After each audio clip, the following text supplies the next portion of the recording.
Hello friends, ನೀವೇನಾದ್ರೂ one day ಔಟಿಂಗಿಗೆ places ನ search ಮಾಡ್ತಾ ಇದ್ರೆ ಈ ರೀಲ್ ನ ಸೇವ್ ಮಾಡ್ಕೊಳ್ಳಿ. ಹೌದು, ನಾನು ಇವತ್ತು ಬಂದಿರೋದು ರಾಚನಹಳ್ಳಿ ಲೇಕ್ ಹತ್ರ ಇರುವಂತ ರಂಗೋಲಿ ಗಾರ್ಡನ್ಗೆ. ಇಲ್ಲಿ ನಿಮ್ಗೆ ಓಲ್ಡ್ ಜನರೇಷನ್ ನ ಪ್ರತಿಯೊಂದು ಟ್ರೆಡಿಷನ್ ಕೂಡ ರಿಯಾಲಿಸ್ಟಿಕ್ ಮಾಡೆಲ್ ರೂಪದಲ್ಲಿ ತೋರಿಸ್ತಾ ಇದ್ದಾರೆ. ನೀವೇನಾದ್ರೂ ಇಲ್ಲಿ ವಿಸಿಟ್ ಮಾಡಿದ್ರೆ ಓಲ್ಡ್ ಜನರೇಷನ್ ಟ್ರೆಡಿಷನ್ ನೋಡ್ಕೊಂಡು ಫೋಟೋಸ್ ತಗೊಂಡು ಮಜಾ ಮಾಡ್ಕೊಂಡು ಬರ್ಬೋದು. ಅಷ್ಟೇ ಅಲ್ಲದೆ ನಿಮ್ಗೆ ಇಲ್ಲಿ ರಂಗೋಲಿ ಕಿಚನ್ ಅಂತ ಪ್ಯೂರ್ ವೆಜಿಟೇರಿಯನ್ ರೆಸ್ಟೋರೆಂಟ್ ಕೂಡ ಇದೆ. ಇಲ್ಲಿ ಮೇನ್ ಸ್ಪೆಷಲ್ ಏನಪ್ಪಾ ಅಂದ್ರೆ ಉತ್ತರ ಕರ್ನಾಟಕದ ಜೋಳದ ರೊಟ್ಟಿ. ಅದ್ರಲ್ಲೂ ಬಫೆ ಸಿಸ್ಟಮ್ ಕೊಡ್ತಾ ಇದ್ದಾರೆ. ಕೇಳ್ಬೇಕಾ, ಎಷ್ಟು ಬೇಕಾದ್ರೂ ತಿನ್ಬಹುದು.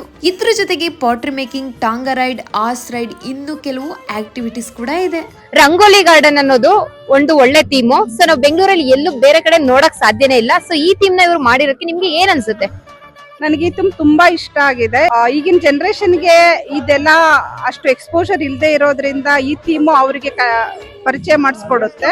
ಹಾಗಾಗಿ ನಂಗೆ ತುಂಬಾ ಇಷ್ಟದ ಜಾಗ. ನಾನಿವತ್ತು ನಮ್ಮ ಅತ್ತೆ ಮತ್ತೆ ಮಗನ ಜೊತೆಗೆ ಇಲ್ಲಿ ಬಂದಿದ್ದೀನಿ. ಹಬ್ಬದ ಊಟ ಮಾಡಿದೆ, ತುಂಬಾ ಚೆನ್ನಾಗಿತ್ತು. ಎಲ್ಲರಿಗೂ ಸಂಕ್ರಾಂತಿ ಹಬ್ಬದ ಶುಭಾಶಯಗಳು.